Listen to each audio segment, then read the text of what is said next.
A war that started at 9:02 a.m. and ended before most people finished their morning tea.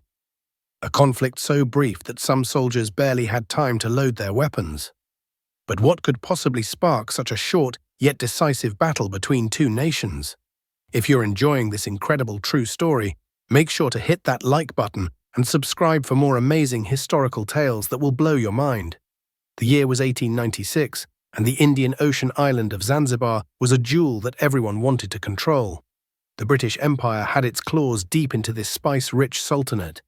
But they weren't the only players in this deadly game. Sultan Hamad bin Thuwaini ruled Zanzibar with British backing, keeping the delicate balance of power intact. But fate had other plans. On August 25, 1896, Sultan Hamad suddenly died under mysterious circumstances.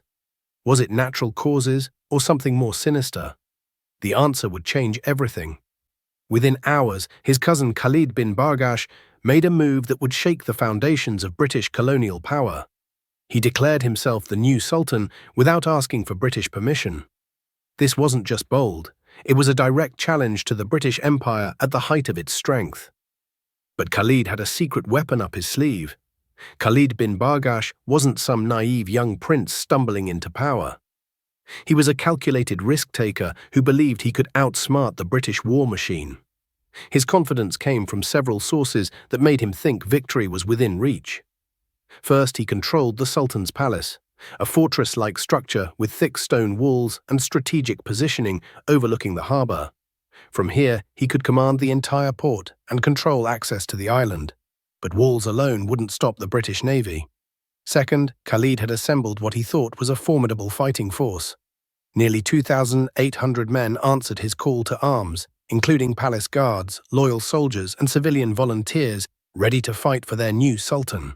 They armed themselves with rifles, swords, and an old bronze cannon that had seen better days. But Khalid's trump card was his belief that the British wouldn't dare attack the palace with innocent civilians nearby. Surely, he thought, they would negotiate rather than risk a bloodbath in the heart of Stone Town. He was about to learn just how wrong he could be.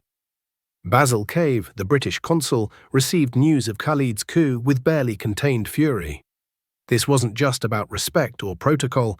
British commercial interests worth millions of pounds were at stake. The spice trade, ivory exports, and strategic naval positioning couldn't be threatened by an upstart sultan. Cave immediately sent an ultimatum to Khalid: step down by 9 a.m. on August 27, 1896, or face the consequences. The message was clear and terrifying in its simplicity. But Khalid's response would seal his fate. The would-be sultan sent back a defiant reply. He would not abandon his rightful throne. Those words had barely left the palace when British warships began moving into position. 3 powerful vessels took up strategic positions in Zanzibar harbour: HMS St. George, HMS Philomel, and HMS Thrush. Their guns pointed directly at the Sultan's palace like fingers of doom. The sight should have been enough to make any rational leader reconsider. But Khalid wasn't backing down. As dawn broke on August 27, 1896, tension filled the tropical air like electricity before a thunderstorm. British sailors made final preparations for what everyone knew was coming. Naval officers checked their pocket watches obsessively as the deadline approached. At the palace, Khalid's supporters tried to project confidence, but fear crept into their voices. Some began to slip away quietly, sensing the approaching disaster. The Sultan's old bronze cannon was wheeled into position, a pitiful sight against the massive naval guns pointing at them. Meanwhile, innocent civilians caught between the two forces scrambled for safety. Market vendors abandoned their stalls, mothers grabbed their children, and anyone with sense ran for cover. The normally bustling Stone Town became eerily quiet, except for the sound of boots on stone and the creak of ship rigging. At 8:55 a.m., Cave sent one final message to the palace. "We have no desire to open fire, but unless you surrender immediately, we shall be compelled to do so." 5 minutes remained. Khalid's response came not in words, but in action that would make history. At exactly 9 a.m., silence fell over Zanzibar harbour. British officers stood with their hands on their weapons, waiting for orders. Palace defenders gripped their rifles with sweaty palms. The entire island seemed to hold its breath. Then, at 9:02 a.m., a single shot rang out. Some historians say it came from the palace. Others claim a British sailor fired first. But the source didn't matter. That single bullet unleashed hell on Earth. The British warships erupted in a symphony of destruction that shook the very foundations of Stonetown. Cannon shells screamed through the air, each one carrying enough explosive power to level a building. The sound was deafening, a continuous roar that could be heard for miles. The Sultan's palace, built to withstand centuries of tropical storms, began crumbling under the assault. Massive stone blocks tumbled into the courtyard, windows exploded in showers of glass. The bronze cannon that Khalid had counted on was obliterated in the first volley. But the defenders weren't going down without a fight. Despite being hopelessly outgunned, Khalid's men showed remarkable courage in those first few minutes. Palace guards fired their rifles at the distant warships, knowing their bullets would never reach their targets. It was a gesture of defiance that cost many of them their lives. The old Zanzibar Navy consisted of exactly one ship, the royal yacht HHS Glasgow. Built years earlier as a pleasure craft, it was never meant for warfare. But desperate times called for desperate measures, and Khalid's supporters tried to turn it into a weapon of war. As British shells pounded the harbour, the Glasgow attempted to return fire with its small deck guns. For a brief shining moment, it looked like the underdogs might land a blow against the mighty Royal Navy. That moment lasted exactly 30 seconds. A direct hit from HMS St. George sent the Glasgow to the bottom of the harbour, taking with it Zanzibar's last hope of naval resistance. The ship's captain and most of the crew went down with their vessel, their bravery remembered only by the ripples spreading across the water. Back at the palace, the situation was becoming desperate. By 9:15 a.m., the Sultan's palace was barely recognizable. What had once been a symbol of royal power now looked like a pile of rubble with smoke rising from its ruins. Bodies lay scattered in the courtyard, victims of the relentless bombardment. Khalid himself had taken shelter in the deepest part of the palace, probably wondering how his grand plan had gone so wrong so quickly. His remaining supporters were either dead, wounded, or running for their lives through the smoke-filled corridors. The British maintained their devastating rate of fire, sending shell after shell into the crumbling structure.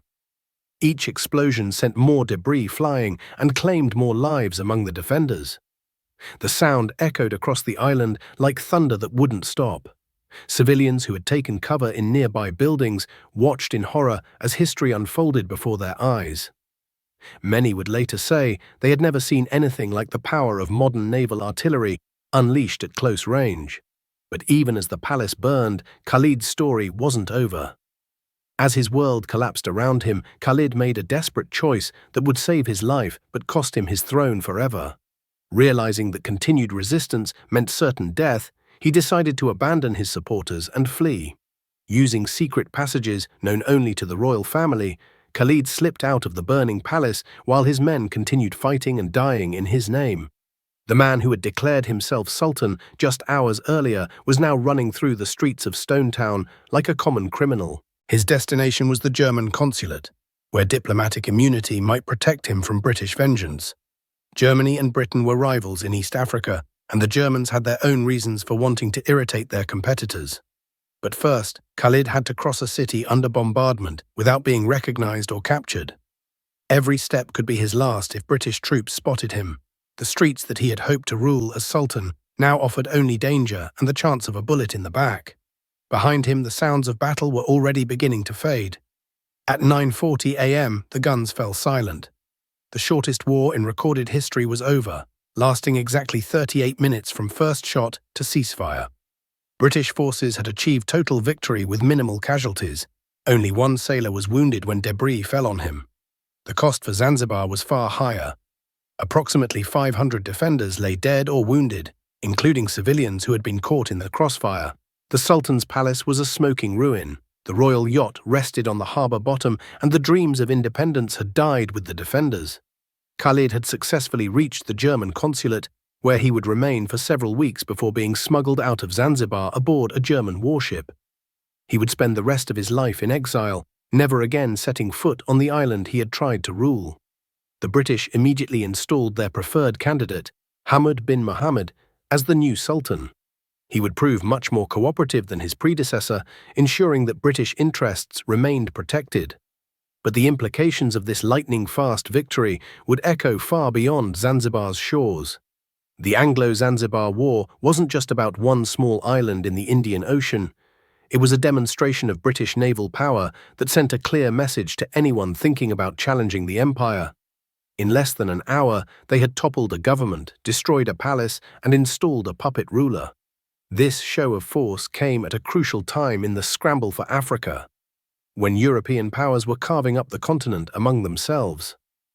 Other African rulers took note of what happened to those who defied British will. The lesson was clear: cooperation meant survival, resistance meant destruction.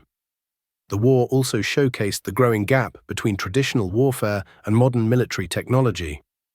Khalid's bronze cannon and rifle-armed soldiers never stood a chance against steel warships equipped with explosive shells. It was a preview of how future conflicts would be decided by industrial capacity rather than individual courage. For the people of Zanzibar, the brief war marked the end of any illusion of independence. They were now clearly a British protectorate in all but name, their fate decided by distant officials in London rather than local rulers. Behind the statistics and political implications were real people whose lives were forever changed by those 38 minutes. Families lost fathers, sons, and brothers who had answered Khalid's call to arms. Widows struggled to survive without their husband's income. Children grew up without ever knowing their parents. The palace servants and guards who had served the royal family for years found themselves unemployed and under suspicion by the new British-backed administration. Many had fought not out of political conviction, but out of loyalty to their employers and fear of what would happen if they refused. Even among the British forces, the easy victory came with a cost.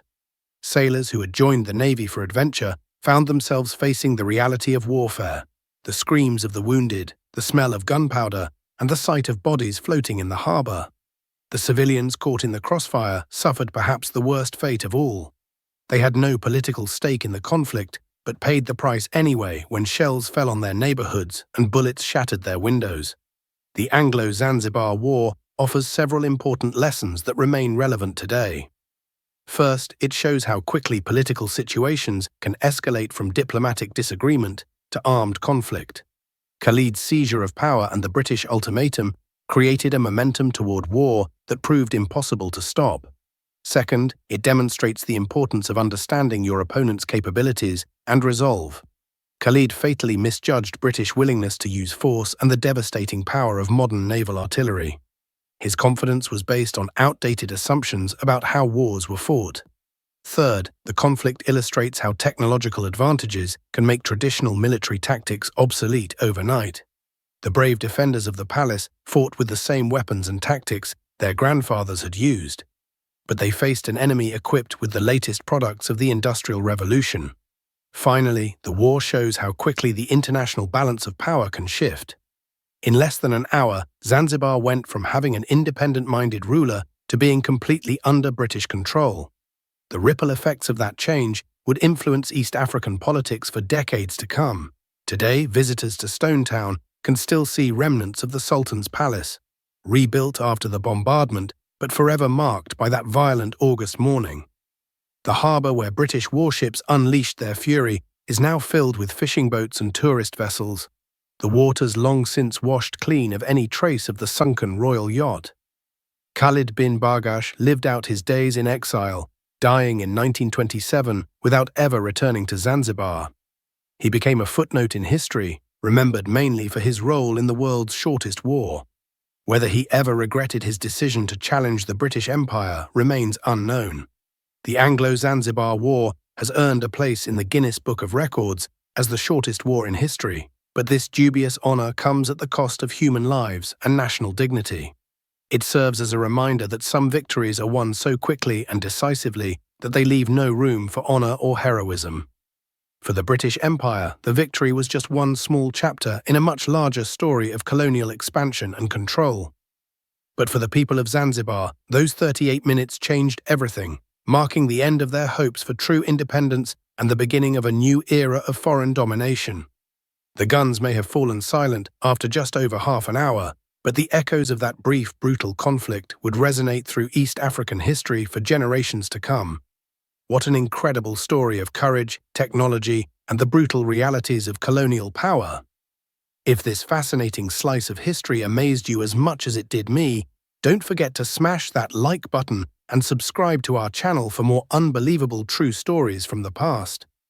Share this with your friends who love history.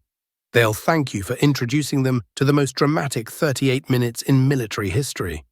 What other short but significant historical events would you like us to cover next? Let us know in the comments below.